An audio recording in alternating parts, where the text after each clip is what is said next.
Está con nosotros el doctor Guy de la Rosa. Guy, como siempre, un placer tenerte aquí en Next Noticias. Ayer eh, salió un artículo sobre la reinfección de este COVID y obviamente el gran temor de aquellos que han padecido tanto sintomática como asintomática esta enfermedad. ¿Cómo es la reinfección de este virus? Y obviamente pues esto sería pues igual de peligroso que la primera vez. Sí, buenos días, Fernando. Buenos días, ingeniero Blandón. Buenos Como días. siempre, un placer y un honor estar con ustedes en la mañana de hoy. Sí, efectivamente, es un estudio muy interesante que fue publicado, pero yo quisiera traer a colación dos estudios en este caso, ambos publicados esta semana en dos revistas distintas científicas. El primero es un estudio preclínico que se hizo en primates, lo que se llaman macacos rhesus, que son frecuentemente utilizados en estudios de investigación preclínica. Se trata de 9 macacos rhesus que se les colocó lo que llamamos un estudio de desafío. En la palabra inglesa es challenge study, un estudio de desafío que se realizó en dos fases. En la primera fase se tomaron estos 9 macacos rhesus y se les administró 3 dosis distintas del coronavirus, intranasalmente, es decir, a través de la nariz y a través de la tráquea. Lo que se hizo posteriormente fue hacerles PCR, tanto del fluido que se obtiene de los pulmones como del hisopado nasofaríngeo. Y lo que se observó fue carga viral que hizo un pico al día 2 posteriormente a la inoculación y una carga viral que fue detectada hasta 28 días después de la prueba de Shannon, después de la prueba de desafío. Estos primates desarrollaron manifestaciones clínicas, disminución del apetito, también desarrollaron básicamente manifestaciones o anormalidades de laboratorio, particularmente lo que llamamos linfopenia, que es una cuenta disminuida de los linfocitos en sangre perisférica. Lo interesante es que no desarrollaron fiebre. Se les hizo un examen patológico de los pulmones y se demostró la presencia de inflamación en los pulmones, se demostró la presencia de formación de lo que llamamos una membrana hialina en medicina y se evaluó también, se determinó la presencia de neumonía, en este caso por el coronavirus.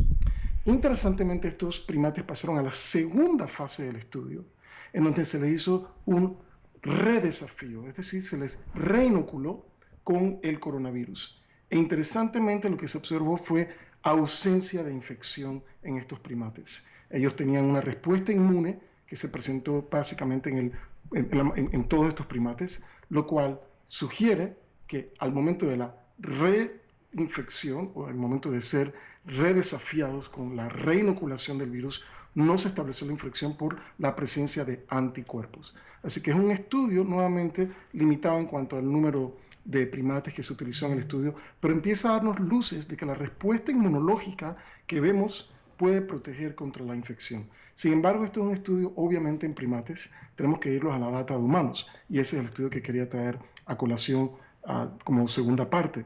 Este es realmente un estudio no publicado, sin embargo, la data la podemos encontrar en el website del Centro de Control de Infecciones de Corea del Sur. Así que si usted se va a la página web del Centro de Control de Infecciones de Corea del Sur y va a la parte de comunicados de prensa, va a ver los resultados preliminares de este estudio, que realmente es muy importante y ha sido difundido por todas las redes sociales. Se trata de 285 pacientes con COVID-19 confirmado, los cuales desarrollaron mejoría clínica, recuperación, se les hizo PCR y los PCR salieron negativos. Estas personas obviamente salieron nuevamente a la comunidad y lo que se estableció fue una repetición del PCR. En este caso, el PCR se repitió de estos 285 sujetos, se repitió en 107 sujetos por la presencia de síntomas. En el resto se realizó la prueba de PCR como parte del estudio. Esto es básicamente un estudio que está siendo realizado en Corea. 107 fueron sintomáticos y el resto básicamente de los 285 son personas que son parte del estudio y se les hizo el PCR. Interesantemente, todos estos 285 realizaron o se les detectó un PCR positivo nuevamente. Y lo interesante del asunto es que cuando se hizo el cultivo, no se detectó la presencia del virus. Es decir, son PCR positivos, y recordemos que el PCR lo que detecta es el RNA del virus, que puede ser tanto un virus viable como puede ser un virus no viable, es decir, un virus degradado. Y lo que se encontró realmente es que el cultivo del virus fue negativo, lo cual implica que este PCR está indicando la presencia de un virus no viable. Lo más interesante es que se le hizo rastreo de casos a las personas que estuvieron en contacto con estos 285 individuos que testearon positivo posteriormente. Y este es un número, creo que fueron 790 personas que estuvieron en contacto, ninguna de las cuales se infectó por estar en contacto con estas 285 personas que nuevamente testearon positivo por el coronavirus. En conclusión, las personas que tuvieron un PCR positivo, básicamente fue un PCR positivo que no se correlacionó con un virus detectable en cultivos. Y número dos, las 790 personas que estuvieron en contacto con estas personas que tuvieron un test positivo, luego de haber tenido un test negativo, ninguno se infectó por el contacto. Así que en conclusión, creo que el estudio que tenemos en primates, más este estudio por parte de los investigadores en Corea del Sur, nos indica que la posibilidad de reinfección es baja debido a que la mayor parte de las personas que desarrollan una respuesta inmune como consecuencia del COVID-19 deben estar protegidas teóricamente. Sin embargo, quiero hacer un paréntesis aquí. Hoy en día sabemos que la respuesta inmune no es igual en todas las personas. Existen personas que al ser infectadas por COVID-19 desarrollan una respuesta inmune muy débil. Y la preocupación es que este grupo, este porcentaje de personas no esté protegida contra la reinfección. Entonces, el concepto en general es persona que desarrolla un COVID-19 generalmente debe tener una respuesta inmune que se traduce en protección contra la reinfección. Sin embargo, existe la posibilidad de que un grupo minoritario de personas con una respuesta inmune muy débil no tengan esa protección. Nueva York se puede decir que es el epicentro de esta pandemia en los Estados Unidos. Hay, pues médicamente hablando, ¿qué se aprendió del paso de esta pandemia que ayer el gobernador Cuomo dijo, hemos pasado la montaña? Sí, yo pienso que en este caso el gobernador Cuomo tiene la razón. Si observamos las cifras y observamos el patrón de la curva epidemiológica de Nueva York, claramente está en la fase de descenso. Y esto es un dato muy importante porque sabemos que Nueva York fue fuertemente impactada por la epidemia de COVID-19. El asunto con Nueva York es que casualmente el martes de esta semana salió publicado un estudio. Y existen muchos estudios publicados hasta la fecha que realmente describen las características clínicas de los pacientes. Sin embargo, la mayor parte de estos estudios son estudios retrospectivos, provenientes ya sea de China, provenientes de Italia, Europa y provenientes también en Estados Unidos. Son estudios retrospectivos. Este es realmente un estudio prospectivo de pacientes con enfermedad de COVID-19 severa. Se trata aproximadamente de 257 pacientes que fueron admitidos a una unidad de cuidados intensivos o una unidad de cuidados semi-intensivos en el Hospital Presbiteriano de la ciudad de Nueva York en Manhattan. Y lo importante nuevamente es que son pacientes con enfermedad severa o crítica. Los datos que arroja el estudio hasta cierto punto son datos que ya conocemos, pero sí hay datos realmente nuevos que están en contrapeso con lo que hemos observado en otros estudios. Particularmente cuando vamos a ver la población de pacientes nuevamente en intensivo o semi-intensivo, una tercera parte fueron pacientes femeninas. Entonces este concepto de que solamente son los pacientes masculinos los que mayormente son afectados realmente no es del todo cierto. 34% de estos pacientes fueron pacientes del sexo femenino. Número 2, se observó que el porcentaje de personas por debajo de 50 años hospitalizados en intensivo fue del 21%, es decir, 1 de cada 5 personas. Y esto se debe al alto porcentaje de obesidad que tenía esta población. De hecho, la obesidad en los menores de 55 años en este estudio se observó en el 71%, 7 de cada 10. El otro punto importante del estudio es que el 72% de los pacientes recibieron hidroxicloroquina.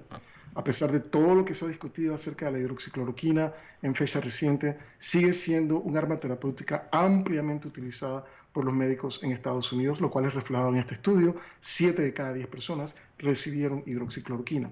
Pero el punto más importante viene ahora, Fernando, ingeniero Blandón. La mortalidad fue del 39%. Y si esto lo comparamos con la mortalidad en los estudios iniciales de China, en los estudios iniciales que se hicieron en Italia, la mortalidad oscila entre el 59 y el 97% en estos pacientes que requieren ventilación mecánica invasiva. Así que es una mortalidad mucho menor.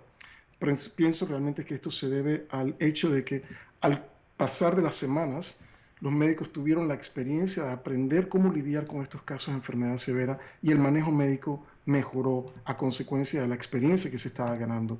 Así que una menor mortalidad.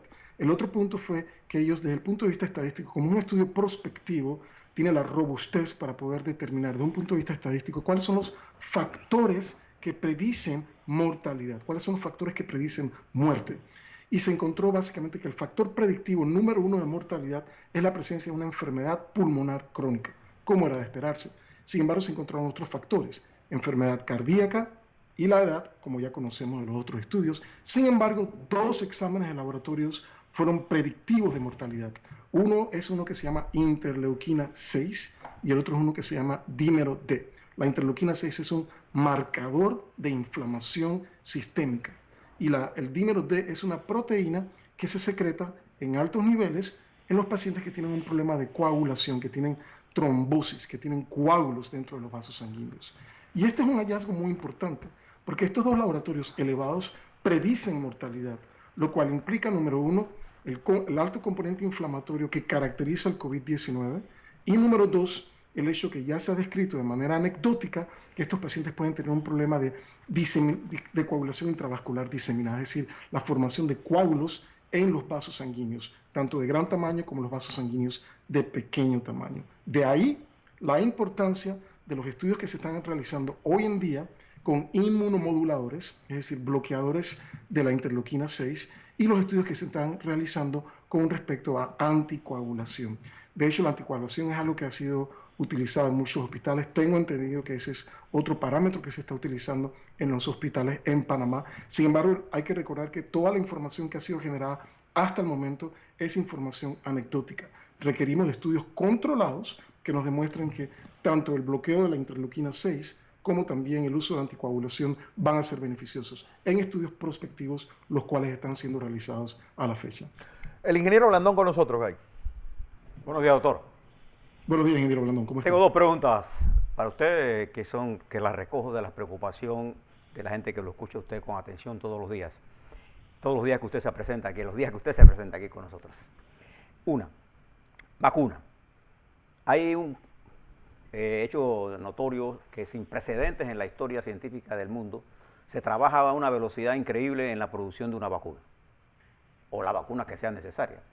Mi pregunta es, la pregunta de nuestra gente es, ¿qué tan rápido se puede producir esa vacuna en el mejor tiempo estimado? Porque cada vacuna tiene que pasar por un proceso de prueba. Cuando se hace en humanos hay que estudiarlo para ver no solamente la aplicación, la eficiencia, sino la seguridad y si se deja inmunidad, y eso toma tiempo. Y 2, y esta es una de las preguntas que más nos preocupa por la reactivación económica. Brasil se ha convertido ahora en otro centro de propagación con más de 326.000 y cerca de 20.000 muertos. Chile, Santiago, se ha convertido en un problema serio con el 95% de la capacidad hospitalaria tomada por el coronavirus. Ecuador, que es un desastre, y de esta frontera de Brasil con la mayoría de los países de Sudamérica, ¿qué efectos tiene para nosotros en Panamá? ¿Qué riesgos epidemiológicos y qué limitaciones nos impone en este proceso de apertura, doctor? Excelente pregunta, ingeniero Blandón. Vamos con la primera, con respecto a las vacunas. El periodo típico para el desarrollo de una vacuna es de aproximadamente 8 a 10 años. Esto es lo que observamos en cuanto al desarrollo clínico. ¿Por qué? Porque se requieren estudios preclínicos para determinar las características de la vacuna y posteriormente lo que llamamos la fase clínica de los estudios, los cuales se realizan en fases. Fase 1 generalmente está diseñada en vacunas para detectar el grado de seguridad y el grado de inmunogenicidad de la vacuna. Es decir, cuando aplicamos una vacuna en un grupo limitado de personas en estudios de fase 1, lo que estamos tratando de determinar es si, número 1, la vacuna es segura, qué efectos adversos están asociados a la vacuna y, número 2, hasta qué punto la vacuna puede estimular la respuesta inmune por parte del organismo. Posteriormente se pasa a estudios de fase 2, En los estudios de fase 2 lo que hacemos es incrementar el número de personas que van a ser expuestas a la vacuna. Recordemos que a diferencia de pequeñas moléculas, lo que llamamos en inglés small molecules, aquí estamos lidiando con vacunas, las cuales están siendo administradas en personas sanas. Esto es distinto cuando evaluamos moléculas terapéuticas, en donde en general estamos usando la molécula en un paciente enfermo que padece de una entidad clínica. De ahí la importancia de los estudios de fase 1 y fase 2, porque estamos inoculando personas sanas con una vacuna que realmente no conocemos completamente su perfil de seguridad. De ahí entonces los estudios de fase 2, en donde incrementamos el número de sujetos o individuos a los cuales se les administra la vacuna. Estos estudios generalmente están en el rango de 300, 400 pacientes, en algunos casos un tanto más. Y nuevamente los puntos primarios de los estudios típicamente son seguridad e inmunogenicidad. Posteriormente pasamos a los estudios de fase 3. En los estudios de fase 3 lo que vamos a evaluar ahora no solamente es perfil de seguridad, no solamente es perfil de inmunogenicidad, sino también vamos a evaluar lo que es vacuna, la eficacia de la vacuna. Y estos estudios varían, pero pueden tener números de 20,000, 30,000, 40,000, 50,000, hasta 100,000 personas por un estudio. Entonces, son estudios realmente grandes en cuanto a la población, y en cuanto al seguimiento, esto depende mucho del tipo de enfermedad al cual se está evaluando. Así que tenemos que considerar entonces el contexto del desarrollo de vacunas en cuanto a los estudios preclínicos que tienen que realizarse, más los estudios clínicos de fase 1, fase 2 y fase 3. Los estudios de fase 3 son típicamente los estudios que se utilizan para el registro de la vacuna, es decir, para la aprobación de la vacuna en los diferentes países por interacciones con las entidades regulatorias de salud. De aquí se pasa a los estudios de fase 4, pero los estudios de fase 4, para el momento en que realizamos estudios de fase 4, esperamos que la vacuna ya en ese momento esté aprobada.